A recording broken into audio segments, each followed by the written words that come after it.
Ya Allah. Terus bagaimana hubungan dengan anak saya yang sekolah di pesantren? Pak? Ini mau nanya. Muhammad sallallahu alaihi wasallam. Terima kasih Bapak. Perjalanan hidup yang panjang. Assalamualaikum warahmatullahi wabarakatuh. Alhamdulillahirabbil alamin, hamdan katsiran thayyiban mubarakan fih, kama yuhibbu rabbuna wa yardah. Pemirsa Fatwa TV dan pendengar radio dimanapun berada, ahlan wa sahlan wa marhaban bikum. Kembali kita bersyukur kepada Allah Subhanahu wa Ta'ala yang mempertemukan kita kembali di acara live interaktif konsultasi keluarga bersama guru kita Ustadz Dr. Syafiq Riza Basalamah hafizahullah ta'ala. Salam dan salam semoga selalu tercurahkan kepada Nabi kita yang mulia, Rasul tercinta Nabi Muhammad sallallahu alaihi wasallam, juga kepada keluarganya, para sahabatnya dan orang-orang yang mengikutinya dengan baik hingga hari kiamat kelak nanti. Allahumma sholli ala Muhammad wa ala ali Muhammad. Kita informasikan bahwasanya acara live interaktif ini juga dirilis oleh radio anggota RTVC, diantaranya radio Mas FM Solo, Radio Hang FM Batam, Radio Tuah FM Riau, dan Radio Al Hikmah Banyuwangi, juga Radio MD FM Probolinggo, lantas Radio Amuba Pangkal Pinang.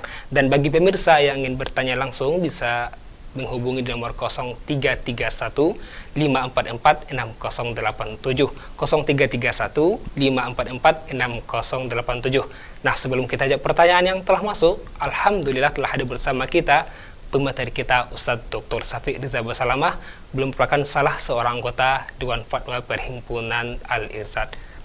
Assalamualaikum Ustaz.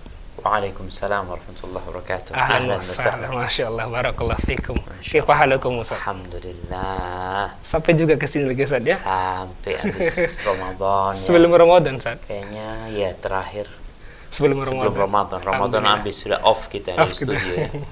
Mudah-mudahan lah corona ini cepat ya. Allahumma amin. Baik Ustaz, kita minta berpandang Ustaz di pembukaan kali ini untuk kita semua. Tafadhol Ustaz. Barakallahu fikum. Hayakumullah.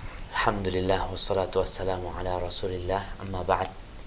Jamaah rahimakumullah, malam ini malam 12 Syawal 1441 Hijriah. Tak terasa hari-hari begitu cepatnya berlalu. Keramaian, kegembiraan orang-orang menyambut bulan Ramadan tahu-tahu diakhiri dengan perpisahan. Tapi kita ingat, seorang mukmin itu bukan hanya beribadah kepada Allah di bulan Ramadan saja.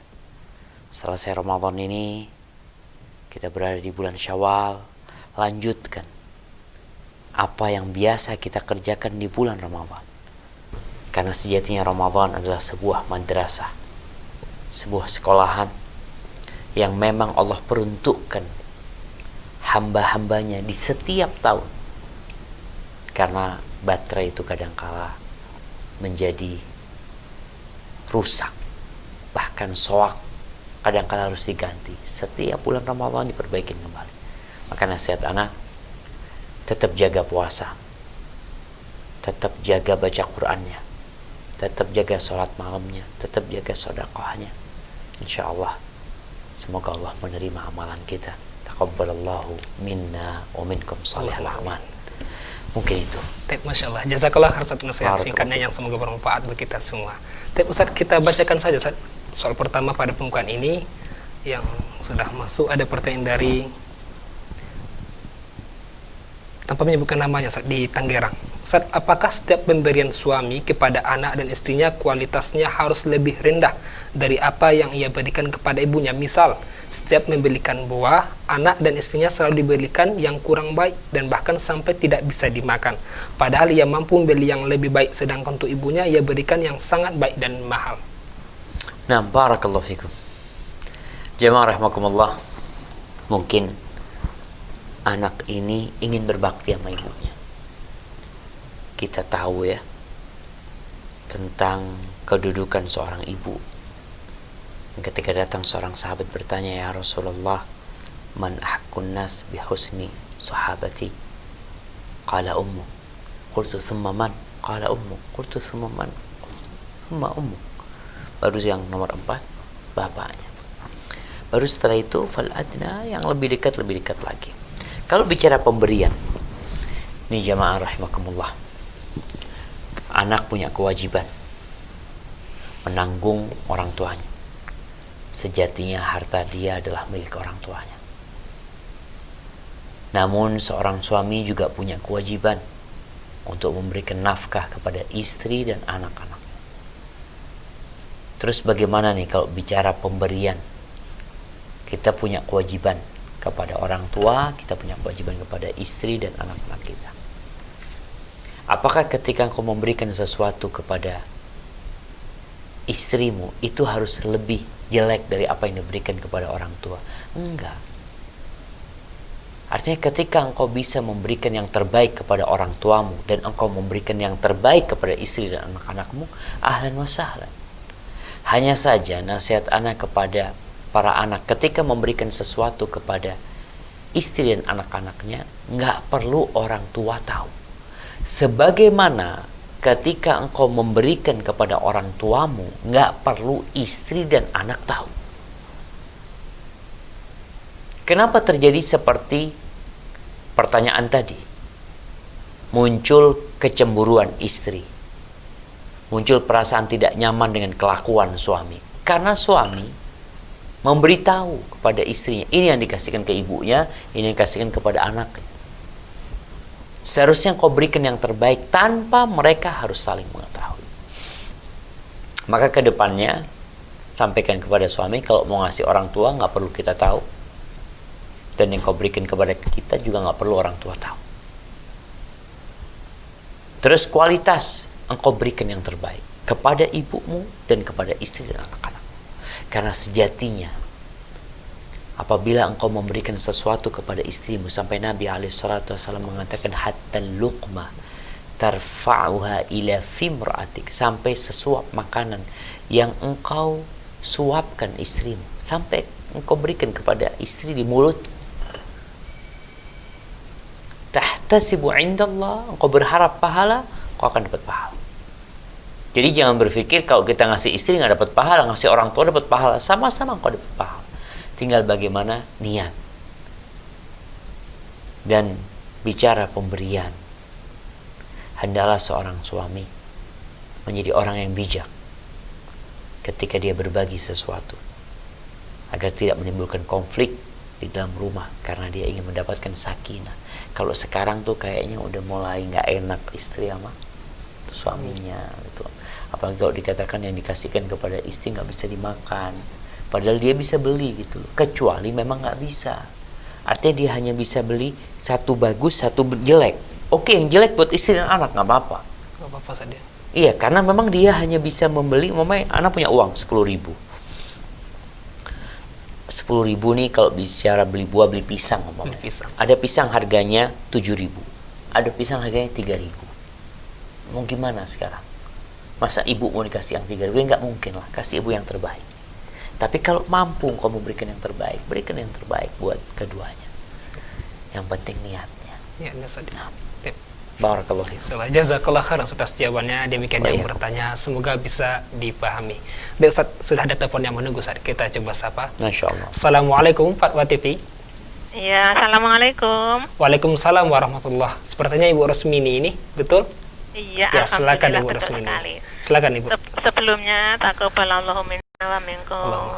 Taqabbalallah ta'ala. Apabila ada kesalahan kami yang kurang berkenan, saya selalu triwis kalau tanya, kami mohon maaf. Ya, silakan Ibu pertanyaannya Ibu.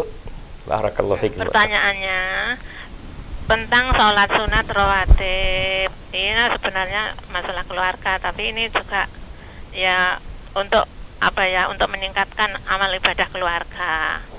Salat sunat rawatib itu 12 rakaat, terus selain sholat sunat rawatib itu membaca qul huwallah 10 kali, terus menjaga apa ya, tidak berdebat. Itu Ustaz Asif dulu pernah menyampaikan begitu. Yang saya tanyakan, membaca qul huwallah 10 kali itu di waktu kapan saja, terus apabila malam di waktu sholat apa, terus kalau siang apa bisa apa enggak, cuma gitu yang saya tanyakan, karena saya selalu ragu-ragu dan ya memang sebetulnya mohon apa ya, membaca qul huwallah itu ya membaca Al-Quran, tapi untuk menyesuaikan dengan sholat sunatnya itu saya kok agak ragu ibu gitu loh. Terima kasih atas jawabannya. Assalamualaikum warahmatullahi wabarakatuh. Waalaikumsalam warahmatullahi wabarakatuh. Terima kasih Bu Rasmini di Wabarakatuh. Pacitan. Ya, silakan Nah. Ustaz. Ini menarik sekali ya Ibu Rasmini, mungkin berbicara tentang masalah rumah tangga, Rumah bagaimana tangga. kita punya rumah di surga. Masya Allah.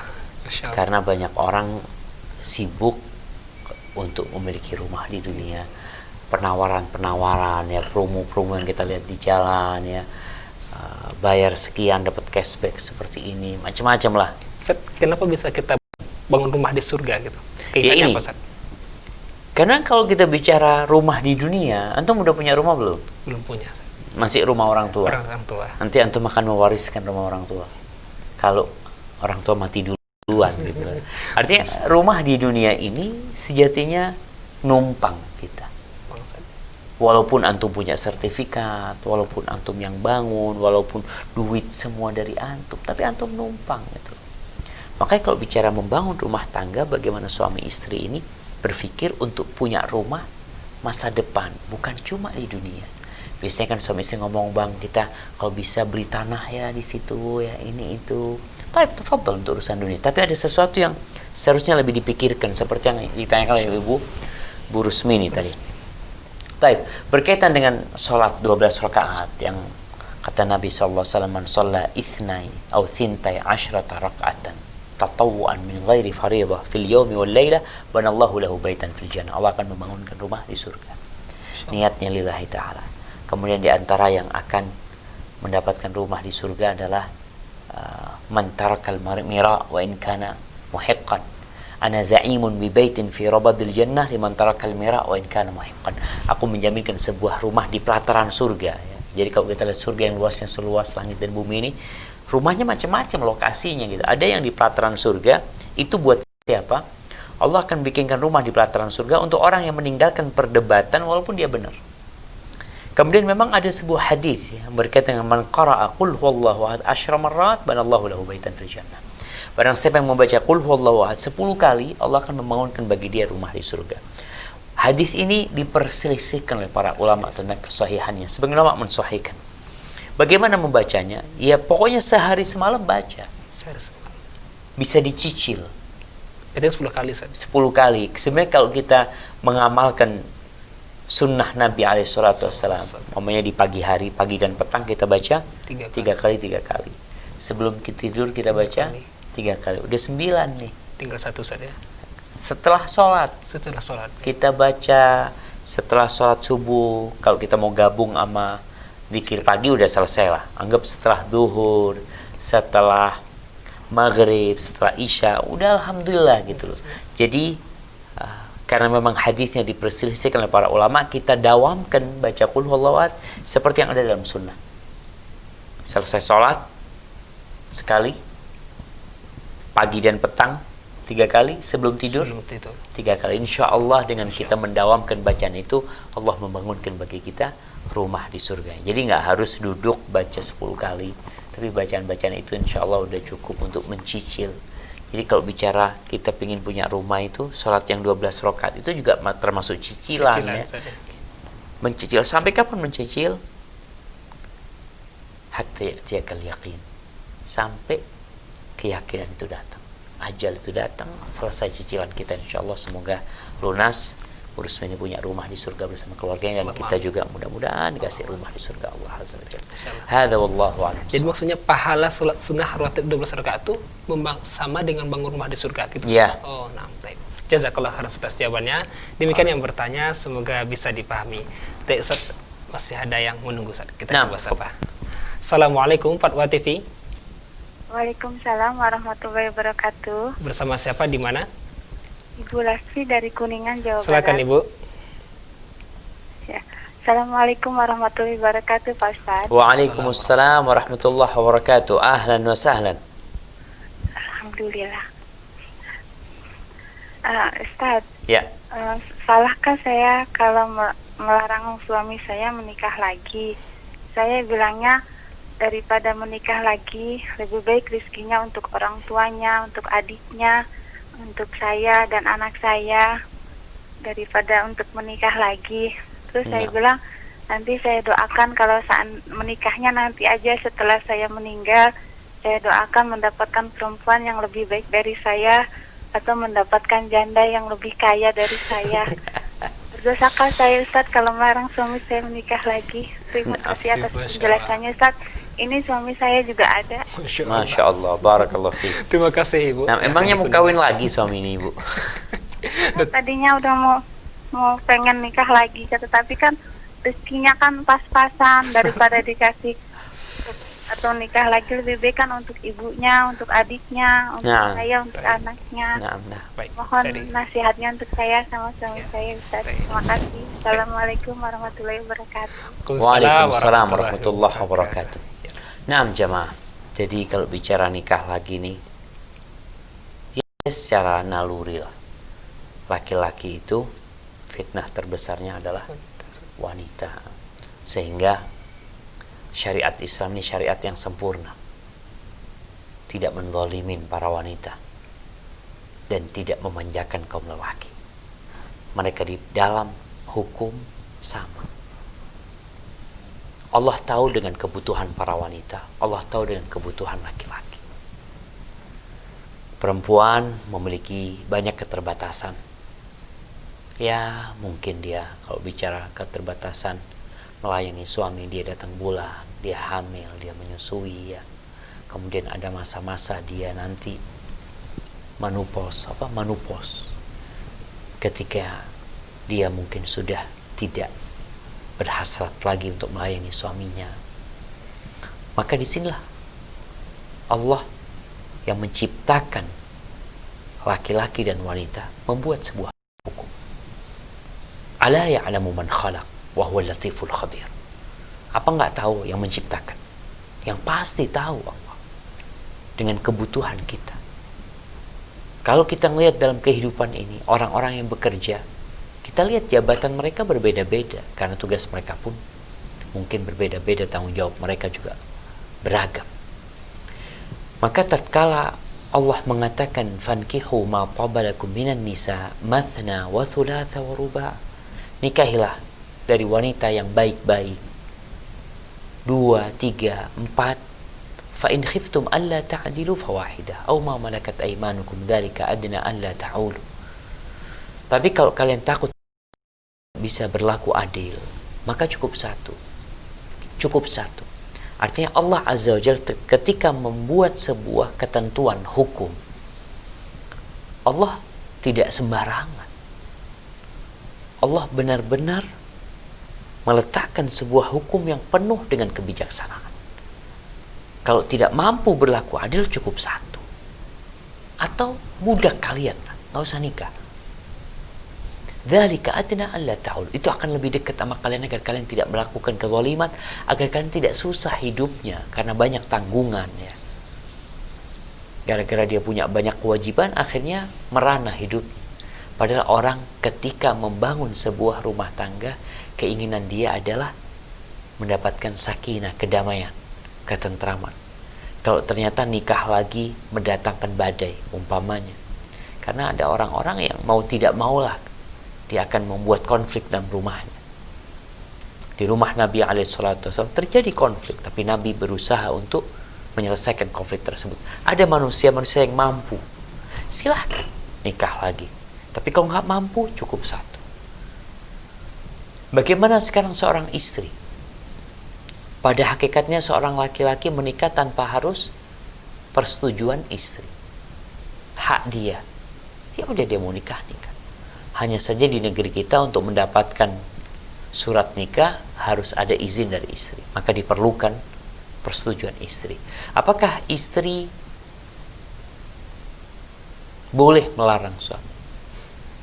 Ya kalau bicara perasaan dia ingin suaminya tidak menikah lagi, maka dia bukan melarang, dia memohon kepada suaminya. Kenapa? Gimana dia melarang padahal suaminya punya gitu. Jadi yang terjadi itu adalah permohonan dari istri. Janganlah bang, cukup satu lah, cukup anak. Ya silahkan memohon sama suami, boleh aja dia. Tapi kalau dia bicara melarang, artinya dia bukan di posisi atasan sehingga berhak melarang. Yang ada itu permohonan sama suami. Silahkan kalau ibu tadi mengatakan dia ingin suaminya tidak menikah lagi, boleh dia sampaikan, udah bang cukup satu aja anak gitu ya. Umpamanya anak doakanlah bang mudah-mudahan Di surga dapat masuk bidadari. surga bidadari. Umpamanya dia suami ngomong iya aku ingin bidadari di dunia dan di surga, seperti itu gitu ya. Intinya kalau seorang istri memohon kepada suaminya untuk tidak nikah lagi, silahkan, Boleh, Ustaz. boleh aja. Tapi kalau dia mendapati suaminya nikah lagi, maka di sini dia harus siap menerima ketentuan ilahi. Kalau dibicarakan musibah buat dia, buat perempuan ya bisa jadi musibah buat dia, umpamanya karena dia harus menjaga emosinya, menjaga kecemburuannya, ujian buat dia, ya dia sabar menghadapi hal itu. Karena pada hakikatnya kehidupan ini adalah ujian dari Allah Subhanahu wa taala. Dan buat para lelaki ya, ana ingin sampaikan, dunia ini bukan tempat bersenang-senang, bukan tempat bersantai ria. Ada hal-hal mubah yang diperbolehkan sama Allah Subhanahu wa taala. Silahkan, tapi jangan lupa yaumun laka wa yaum alaik. Ada sehari kau gembira, ada sehari kau berduka. Nggak ada kegembiraan di dunia ini yang tidak berbalut dengan duka. Kenapa? Karena memang Allah menetapkan kehidupan dunia sebagai bala, sebagai ujian. Ketika engkau hendak menikah lagi, silahkan. Tapi engkau sudah memperhitungkan segala sesuatunya. Apakah engkau mampu? Taruh bicara ekonomi. Jangan sampai engkau berbicara menikah lagi, ibumu terlantar. Artinya kalau istri mengatakan uangmu itu, coba engkau bantu ibumu. Jangan cuma memikirkan syahwatmu. Tapi anak nggak mampu, Ustaz. Syahwat anak terlalu tinggi. Engkau bisa berpuasa sunnah. Engkau lihat Rasul sallallahu alaihi wasallam, istrinya 9, puasa sunnahnya kencang. Masya Allah. Sallallahu alaihi Iya. Alaihi wasallam alaihi. Abdullah bin Umar, Masya Allah, istrinya banyak dan juga punya banyak budak.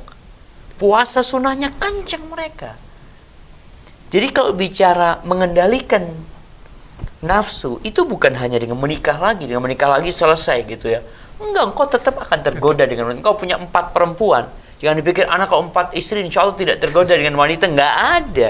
Godaan itu tetap ada buat engkau. Maka diperintahkan menundukkan pandangan. Jadi kalau istrinya 4 udah nggak perlu menundukkan pandangan lagi. Nggak, tetap perintah itu. Jadi nafsu itu, orang itu kalau dia memiliki 1000 perempuan, 1000 perempuan dia memiliki. Kemudian ada satu perempuan baru. Datang satu perempuan baru. Maka dia berpikir, perempuan ini memiliki sesuatu yang tidak dimiliki oleh 1000 perempuan. Itu ujian seperti itu. Maka diperintahkan kita untuk menundukkan pandangan kita.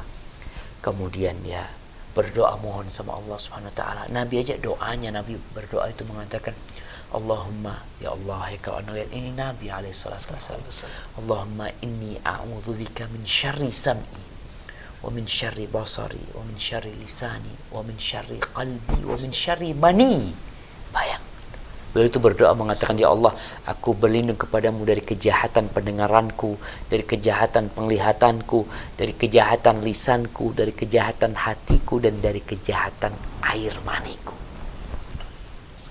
Jadi godaan itu akan terus ada.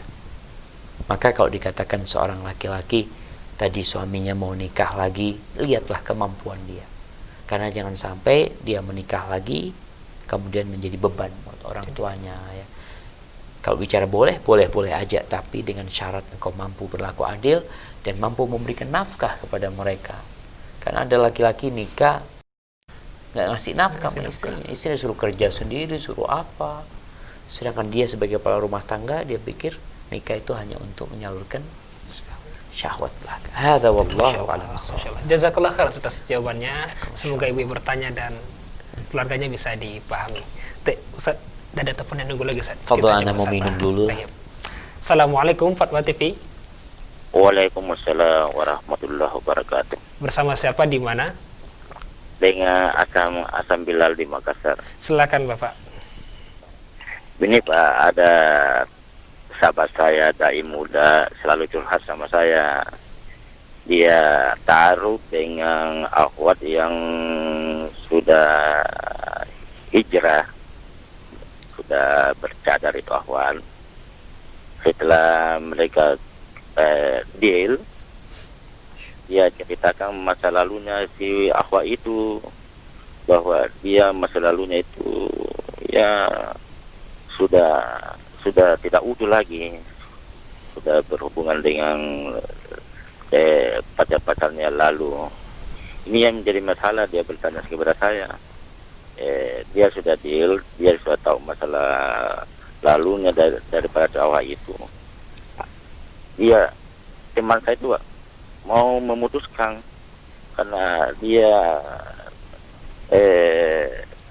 berpendapat bahwa wanita baik-baik akan ketemu dengan orang baik-baik, dan wanita yang tidak baik akan ketemu dengan lelaki yang tidak baik. Dalam kasus ini serba salah. Bagaimana ini jawaban saya kepada teman saya untuk mengarahkan kasusnya ini, Pak Ustaz? Ya. Ya, terasa banyak. Cukup Bapak? Iya, ya. Ya, terima kasih Bapak yang ada di Makassar. Baik, silakan Ustaz. Subhanallah ya. Ya, ini berat nih pertanyaannya. Masya Allah. Ini ada dai muda yang mau nikah, dia pikirnya dapat perempuan yang bercadar, alhamdulillah, yang mungkin masih gadis, ternyata perempuan itu punya masa lalu yang kelam. Terus gimana? Ya, kalau bicara gimana, dia punya hak untuk membatalkan. Dia mau cari akhwat lain, silahkan. Tapi kalau bicara orang baik buat orang baik, orang buruk buat orang buruk, perempuan yang pernah hidup kelam kemudian bertobat kepada Allah Azza wa Jalla, dengan taubatan nasuha, dia bisa jadi lebih baik daripada seorang gadis yang belum pernah berbuat zina umpamanya. Masih ingat dengan kisah yang diceritakan oleh para sahabat di masa Nabi SAW, ada seorang wanita yang berzina, Imra'ah Ghamidiyah, yang dia hamil dari hasil zina. Kemudian dia bertobat, dia minta sama Nabi SAW supaya dirajam, supaya dibersihkan dari dosa-dosa dia. Nabi SAW mengarahkan dia tunggu dulu sampai lahir. Setelah lahir datang lagi perempuan ini, Nabi SAW mengatakan, tunggu dulu sampai kau susui, sampai selesai nyusui selama 2 tahun ya. Kemudian datang lagi, kemudian dia dirajam.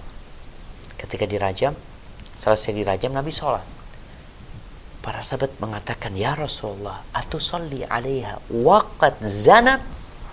Nih jamaah, kalau nggak salah Umar yang bertanya, gimana engkau mensolatin perempuan ini sedangkan dia sudah berzina?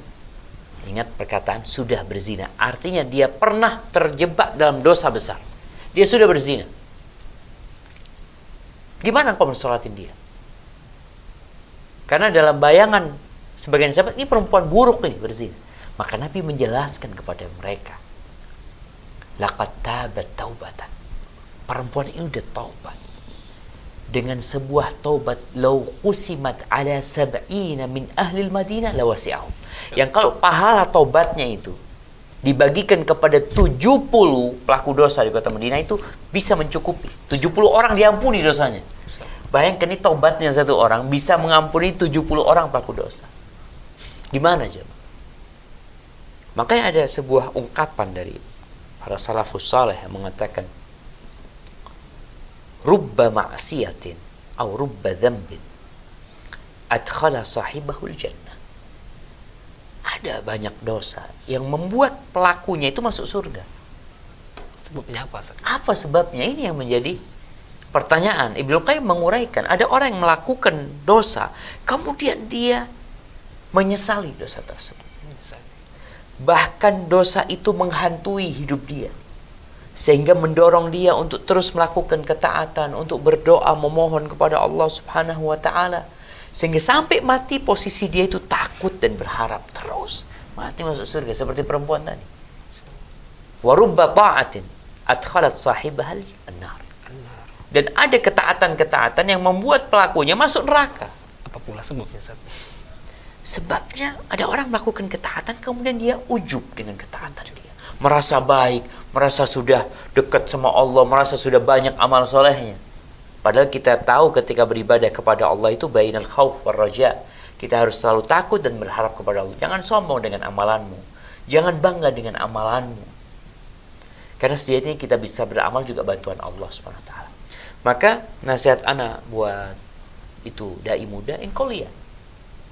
Kalau perempuan itu benar-benar sudah bertobat, maka ana rasa nggak ada halangan engkau untuk menikahi dia, walaupun dia punya masa kelam yang buruk, ya, masa lalu yang kelam. Maka insya Allah nggak ada masalah. Tapi kalau engkau merasa tidak aman, tafadhol, engkau bisa cari perempuan lain. Tapi ana rasa perempuan tadi nggak harus ditinggalin gitu kalau dia memang udah bertobat. Kadang-kadang kan mereka mengatakan, Ustaz, tapi kan ana ingin gadis, ya, ingin perawan, macam-macam. Ya sudah, nanti istri yang kedua, istri yang ketiga. Boleh lah seperti itu. Hada wallahu a'lam. Jazakallah khairan atas jawabannya. Demikian yang bertanya, semoga bisa dipahami. Tapi Ustaz, ada telepon yang nunggu lagi. Kita coba sapa. Masya Allah. Assalamualaikum Fatwa TV. Waalaikumsalam warahmatullahi. Bersama siapa, di mana? Saya Pak Abu Hakim. Ya, silakan Bapak. Ya. Halo, Assalamualaikum. Waalaikumsalam warahmatullahi wabarakatuh. Mohon maaf Bapak, volume TV-nya dikecilkan terlebih dahulu Bapak. Oke. Ya. Ya, silakan pertanyaannya Bapak. Assalamualaikum Ustaz. Waalaikumsalam. Saya Pak Abu Hakim di Tangerang Selatan. Ini mau tanya nih Pak Ustaz. Saya kan seorang bapak ya, lansia, udah masih bekerja, tapi terus sama anak saya disuruh istirahat, nggak boleh kerja lagi. Dengan catatan dia akan jamin kehidupan saya gitu. Tapi saya punya pikiran, saya masih kuat kerja, sementara anak saya minta supaya saya suruh berhenti, nggak boleh kerja. Dia akan jamin kehidupan saya gitu. Nah, pertanyaan saya, bagaimana dengan saya sebagai seorang bapak yang harus menafkahi istri saya atau ibunya anak-anak ini? Kemudian saya sekarang nggak kerja, terus gimana ini Ustaz? Gitu. Cukup Bapak? Ya. Ya, terima kasih Pak Abdul Hakim di Tangerang. Satu lagi Pak Ustaz. Satu lagi Ustaz. Ya. Ya, silakan Bapak. Terus kalau misalnya saya kan juga sebagai seorang muslim pengen juga sedekah gitu ya, sebenarnya kebiasaan saya waktu masih kerja. Dengan tidak bekerja nanti kan saya tidak bisa sedekah lagi. Bagaimana kalau saya nanti dapat pemberian dari anak saya, kemudian saya buat sedekah, itu bagaimana Ustaz? Nah, Terima kasih Abdul Hakim, Pak Abdul Hakim di Tangerang. Wa iyyakum barakallahu fikum, masyaallah ya. Iya, orang tua ini kadang-kadang kalau udah lansia tadi disebutkan, anak itu ingin berbakti sama orang tuanya, dalam artian bagaimana orang tuanya itu nggak capek-capek lagi ya. Kadang kalau udah resiko tinggi, sakit-sakitan ya. Terus gimana sekarang bapak ini?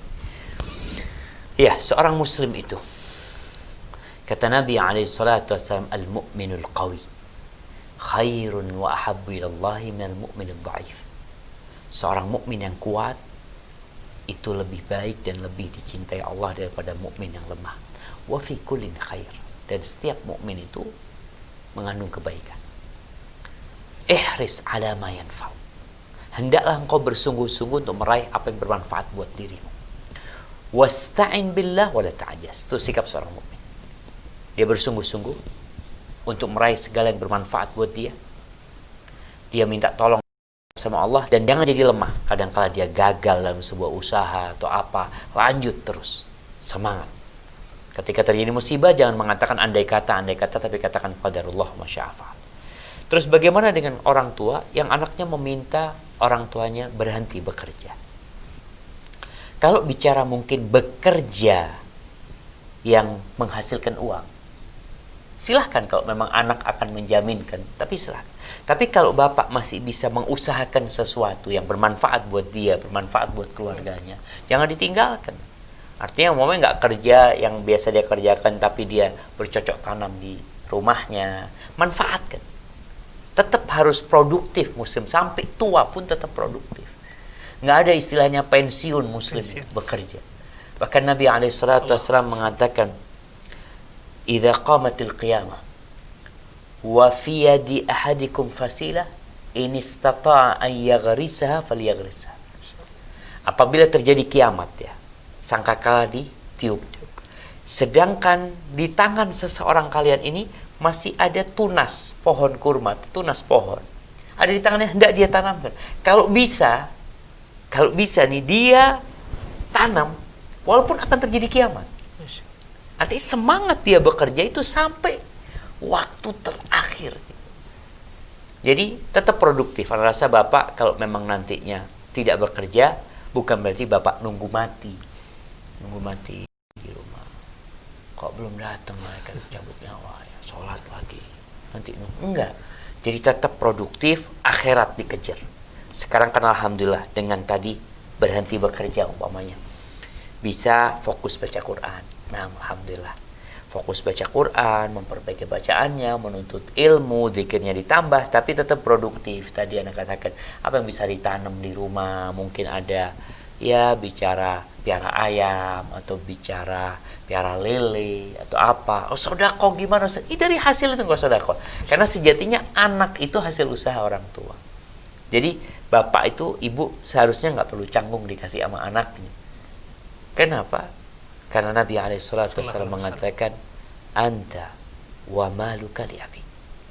Engkau bersama hartamu milik orang tua. Jadi orang tua kalau dikasih sama anaknya itu duitnya orang tua sebenarnya. Jadi anak ini memang usaha orang tua. Jadi nggak perlu terbebani. Dan anak pun ketika memberi sama orang tua nggak harus, atau jangan sampai dia merasa, oh saya telah ngasih orang tua. Enggak, memang duitnya orang tua. Kita tuh sama harta kita milik orang tua. Sehingga gimana dia merasa aku ngasih orang tua? Lah, kalau bisa kau kasih tuh semua gaji sama orang tua. Jadi saya rasa kalau bapak nanti mau bersedekah, mau berbagi dengan memberikan nafkah kepada istri dengan yang diberikan oleh anak, nggak ada masalah. Tapi harapan anak muslim tetap produktif sampai akhir hayatnya. Dia tetap memberikan manfaat, dia tanam cabai, dia bisa berbagi cabai dengan tetangganya. Jangan sampai akhirnya ketika berhenti bekerja pikun. Ada yang seperti itu, nggak bergerak gitu. Karena nggak bergerak, karena biasa tubuhnya beraktivitas ya, ada yang dia pikirkan. Karena nggak ada yang dia pikirkan. Karena punya orang tua udah lansia, udah hampir 70. Kemudian anak ngomong, abang nggak usah, tapi tetap dia mau usaha, ya tafadhol. Tetap usaha, tetap anak berusaha untuk berbagi sama orang tuanya, dan jangan sampai orang tuanya akhirnya tidak produktif, nunggu mati dan pikun karena nggak ada yang dia pikirkan. Ajak orang tuanya terus berpikir. Karena yang membuat orang itu bisa melanjutkan kehidupan ini, karena ada dua hal yang walaupun umurnya lansia, dua hal ini tetap muda. Kata Nabi SAW, Yashibu ibnu Adam, anaknya Adam itu jadi tua kayak bapak jadi lansia. Wa yabqa ithnan. Apa itu? Ada dua yang tetap muda. Apa? Al-hirsu wal amal. Al-hirs. Hirs itu ya kalau bicara apa ya, keinginan ya, kepingin ini, kepingin, tetap ada. Dan angan-angan gitu, tetap ada walaupun udah tua renta. Makanya kita ngelihat orang tua masih bisnis, masih ini, karena yang tua itu badannya gitu loh, yang tua itu rambutnya, tapi kalau semangatnya, keinginannya, ambisinya, dan juga angan-angannya tetap muda gitu loh. Maka rasa bapak nggak ada masalah, tapi harapannya tetap produktif, tetap bisa memberikan manfaat. Cuma mungkin kerjaan yang berat tadi tinggalin, bisa kerja di rumah, apa yang bisa dilakukan. Hadza wallahu a'lam. Jazakallah khairan atas jawabannya. Demikian Bapak yang bertanya, semoga bisa dipahami. Baik Ustaz, masih ada yang menunggu kita coba sapa. Assalamualaikum Fatwa TV. Waalaikumsalam warahmatullahi wabarakatuh. Bersama siapa, di mana? Hendi di Sumatera Selatan, Musi Banyuasin. Ya, silakan Bapak. Masyaallah. Emang airnya asin di sana, Pak? Alhamdulillahirabbil alamin, saya bisa konsultasi dengan dokter Satik ini. Ahlan wa sahlan, Alhamdulillah. barakallahu Tapi ya Allah, alhamdulillah. Saya selalu ngikutin itu kalau acara-acara Dokter Sapik ini. Masya Allah, Ya, barakallahu fikum. alhamdulillah. Silakan pertanyaannya Bapak. Saya itu begini Pak, saya kan merantau di Sumatera Selatan, sedangkan orang tua di Jawa Barat. Masya Allah. Nah sekarang tuh ibu saya itu sendirian.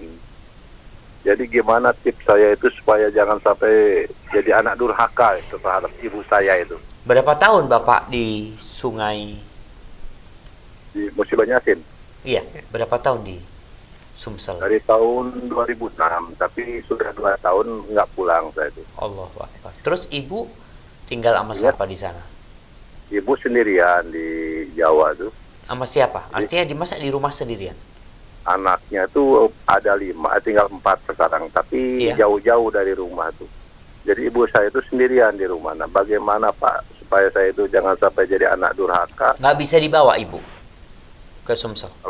Kalau dibawa saya rasa nggak mungkin, soalnya ibu saya itu kalau dibawa jauh paling lama 2 minggu Pak, kepengen pulang. Pernah dulu waktu saya di Bogor kayak gitu, nggak bisa lama gitu. Iya. Cukup Nanti Bapak. saya tuh mohon minta Nasihat. tipsnya itu Pak supaya Siap. itu bisa menenangkan. Yang anak yang paling dekat di mana Pak? Kalau ibu saya itu daerah Sukabumi. Nggak, anak yang paling dekat anak ya? saya yang ada di Bogor Pak. Paling dekatnya. Ya. Nah, Iya. Ya namanya udah keluarga kan susah ketemu gitu. Allahu Akbar ya. Lupa sama orang tuanya yang susah ketemu. Jadi saya mohon Pak, mohon itu. Bapak Suhendi nggak bisa balik? Kalau saya balik mungkin ya karena ekonomi lah Pak. Habis Covid, Ustaz. Habis Covid balik, Ustaz. 2 tahun nggak balik Pak Suhendi ini. Masya Allah. Ya, cukup Bapak ya. Ya, Ya. terima kasih Pak Suhendri di Sumatera Selatan. Silakan Ustaz. Iya. Jadi memang anak-anak ini, kalau seperti tadi ceritanya, mereka harus duduk bareng. Oh, musyawarah gitu, Ustaz. Enggak, duduk bareng musyawarah. Karena kewajiban berbakti itu bukan hanya kewajiban Pak Suhendi. Anak saya tinggal 4, empat-empatnya punya kewajiban berbakti sama ibu gitu. Bagaimana sekarang berbaktinya dengan adanya jarak yang memisahkan di antara mereka. Kalau tadi bisa balik, maka balik. Tapi kalau nggak bisa balik, umpamanya, maka harus meletakkan orang yang jaga ibu. Karena Nabi SAW itu melarang orang itu tinggal sendirian sebenarnya. Jadi kalau bisa ada pendampingnya di sana. Karena ada hal-hal yang ya kalau orang sendirian kadangkala dia sakit, nggak ada yang Sudah tahu. tua saja. Udah tua apalagi jatuh di kamar mandi atau dia pingsan atau apa. Karena ada kejadian di Jakarta waktu anak kuliah di Jakarta itu di kampung kita ada seorang perempuan ditemukan mati setelah 3 hari. Badannya itu udah dimakan tikus. Karena dia tinggal sendirian. Orang-orang nggak ada yang tahu gitu. Maka kalau memang bapak nggak bisa balik, nasihat anak, ibu harus ada yang mendampingi. Siapalah yang mendampingi di sana? Mau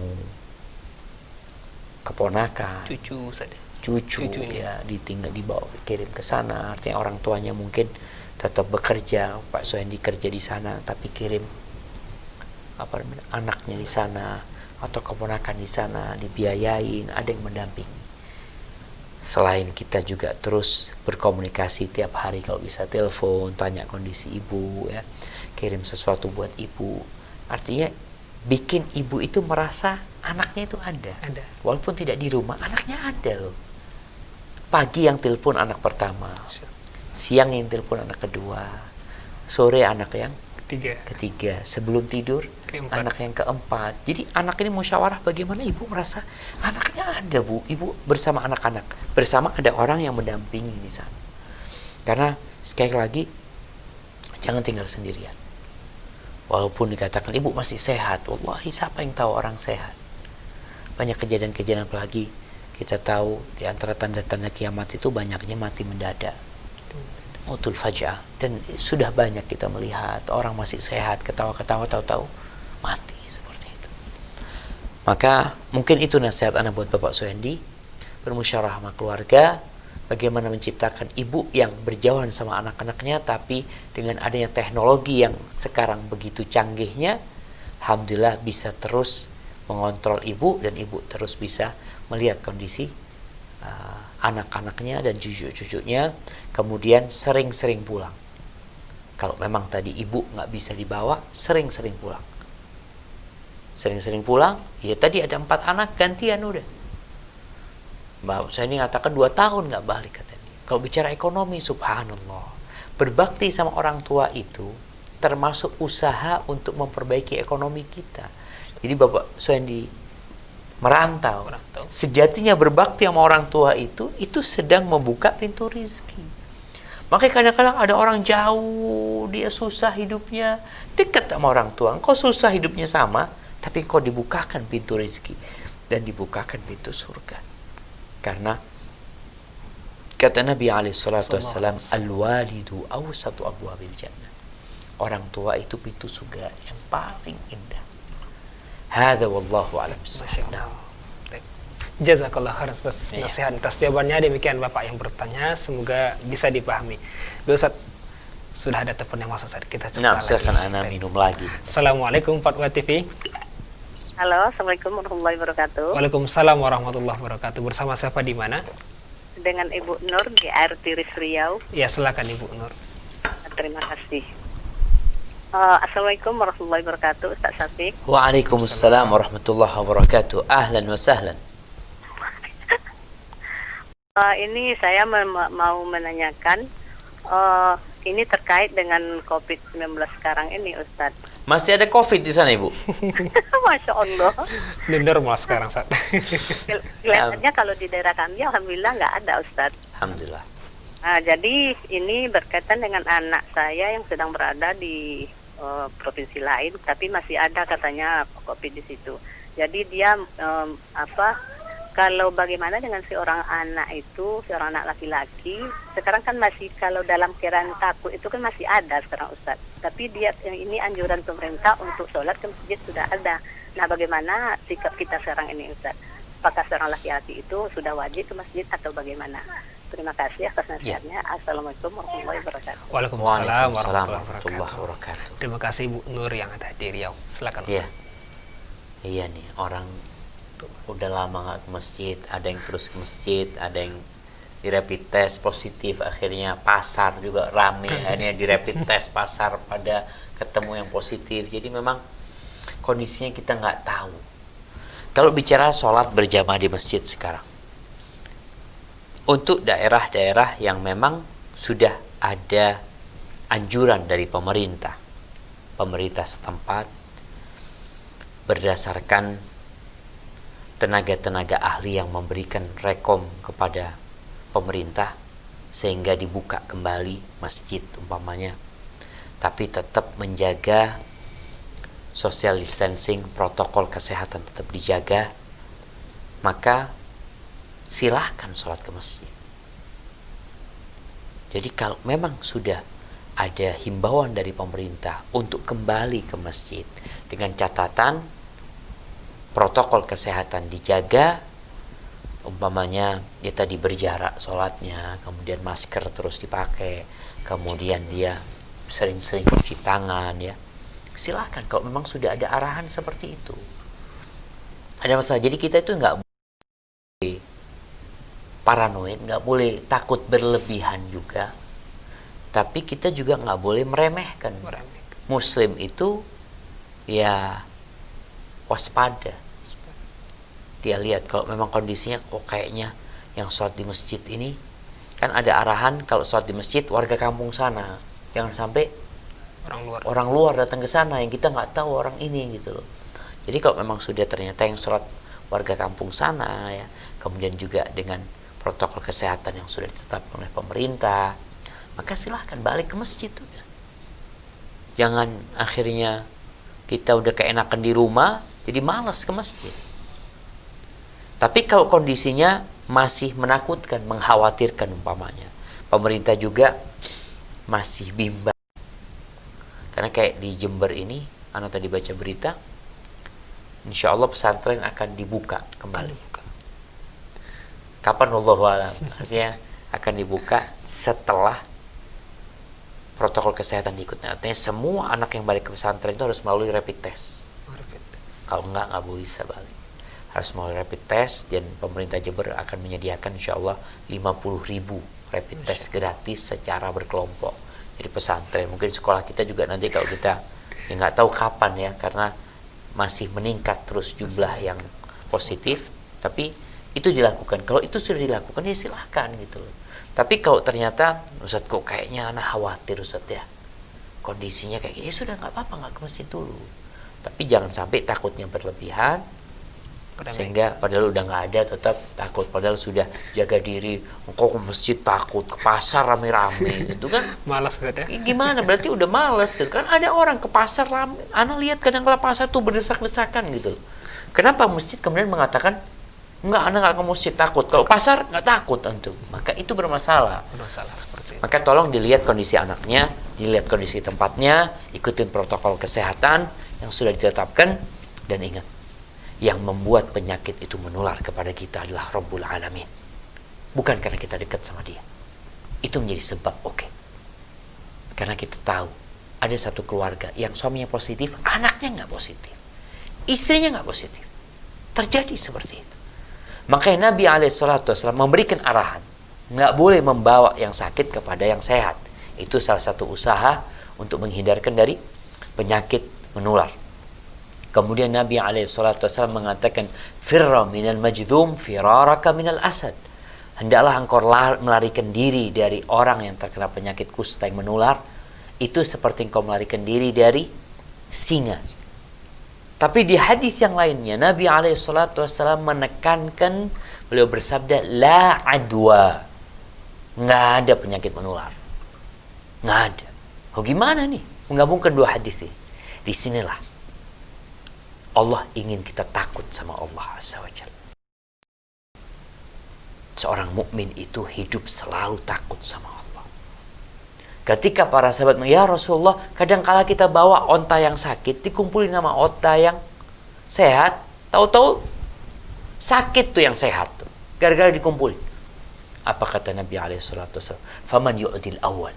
Siapa yang menyebabkan yang pertama itu sakit? Siapa? Nggak ada penyakit, tahu-tahu fulan kena penyakit. Siapa yang membuat dia itu sakit? Rabbul Alamin. Kemudian yang membuat pindah juga Allah Azza wa Jalla. Sehingga kita harus lebih takut sama Allah daripada hanya takut kepada nih penyakit ini. Kita tahu penyakit ini nggak akan nular kecuali Allah mengizinkannya menular. Antum walaupun pegang orang umpamanya, anak pegangan, anak cuci ntar. Artinya kalau kita menyentuh seseorang yang dia positif COVID-19 ya, apakah pasti kita sakit? Terbukti. Dokter-dokter menyebutkan sekarang banyak orang tanpa gejala, dia membawa penyakit tapi tanpa gejala. Artinya dia sehat. Mungkin dia akan menularkan kepada orang yang sakit. Artinya yang membuat itu tertular Rabbul Alamin. Kemarin Anda baca di Surabaya kalau nggak salah. Bagaimana? Ada ibu-ibu yang umur 100 tahun sembuh dari COVID. 100 tahun umurnya sembuh. Siapa yang menyembuhkan? Rabbul Alamin. Umur 40 tahun sehat, mati. Siapa yang bikin dia mati? Allah Rabbul Alamin. Maka jangan sampai akhirnya kita ini terlalu takut sama itu penyakit, tapi lupa sama Allah Azza wa Jalla yang menciptakan penyakit, yang menurunkan itu bala, yang membuat bala itu bisa pindah kepada kita. Maka takutlah sama Allah Rabbul Alamin. Qulillahumma malikal mulk. Allah itu pemilik segala-galanya. Maka tadi kita sebabnya kita ikutin, kita jalanin, tapi rasa takut kita kepada Allah Subhanahu wa taala. Tawakal ya, tetap kita jangan hindari dosa-dosa ya. Sehingga kita cari kasihannya Allah sama kita, bagaimana Allah mengasihani kita. Insyaallah. Jazakallah khairan atas jawabannya. Demikian yang bertanya, semoga bisa dipahami. Dan mungkin pertanyaan terakhir Ustaz. Masyaallah. Dengan jawaban ringkas mungkin Ustaz. Siap. Ada nih pertanyaan dari Ibu Neneng di Banten. Seperti apa pernikahan sesuai sunnah? Calon saya hanya siap untuk walimah sederhana atau akad saja? Masya Allah. Bisa sederhana jawabannya Ustaz. Iya. Ini kalau bicara gimana pernikahan yang panjang sunnah, saja. kita bisa panjang banget ya. Tapi Pernikahan itu yang pertama kalau bicara proses pernikahan. Ada mulai dari ta'aruf, khidnabor, khidbah, kemudian nanti acara akad nikah. Kalau akad nikah yang sesuai dengan sunnah, ya kita tahu di situ ada calon mempelai, dua mempelai, ya suami istri, kemudian ada walinya yang menikahkan, kemudian ada dua saksi, kemudian ada akad, ada sirah yang diucapkan, kemudian ada ijab qabul di sana, kemudian ada mahar, selesai sudah. Pernikahan itu jadi sah, seperti itu. Walimah, nah walimah ini sunnah. Terus kalau bicara walimah sunnah, bagaimana cara walimah? Sesuai dengan kemampuanmu. Nabi SAW mengatakan, aulim walau bisyah, hendaklah engkau berwalimah walaupun dengan seekor kambing. Artinya nggak perlu kita nyewa gedung, nggak perlu ngundang 1000 orang, nggak harus yang seperti itu. Kadang-kala orang melakukan itu untuk berbangga-banggaan, untuk ria, untuk pamer. Itu jalannya syaitan.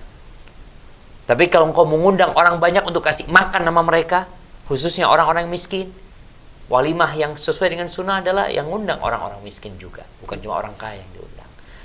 Mungkin seperti itu ya. Mudah-mudahan, apalagi sekarang COVID-19 ini, ya seperti yang Allah sehatkan, antum kok bisa nikah tuh COVID-19, jadi kesempatan bisa online nikahnya juga insyaallah. Hadza wallahu a'lam bishawab. Walimahnya bakso nggak apa-apa Ustaz ya. Masya Allah, jazakumullah khair atas jawabannya. Demikian yang bertanya, semoga bisa dipahami walaupun masih banyak penanya yang menunggu Ustaz, namun karena waktu yang batasi kita Ustaz, dan akhirnya kita mengucapkan jazakumullah khair atas waktu dan ilmunya, dan semoga pertemuan berikutnya kembali berjumpa di studio ini Ustaz. Insyaallah. Masyaallah. Jazakallah khairan Ustaz. Pemirsa Pola TV dan pendengar radio, mohon maaf kepada pemirsa yang belum bisa kita jawab pertanyaannya, semoga bisa kita jawab di pertemuan berikutnya. Syukran wa jazakumullah khairan atas kebersamaan semua. Ini yang dapat kita sajikan pada kesempatan ini. Kita tutup dengan baca doa kafaratul majelis. Subhanakallah bihamdika asyhadu an la ilaha illa anta astaghfiruka wa atubu ilaika. Assalamualaikum warahmatullahi wabarakatuh. Ya Allah. Terus bagaimana hubungan dengan anak saya yang sekolah di pesantren? Ini mau nanya Muhammad sallallahu alaihi wasallam. Terima kasih Bapak. Perjalanan hidup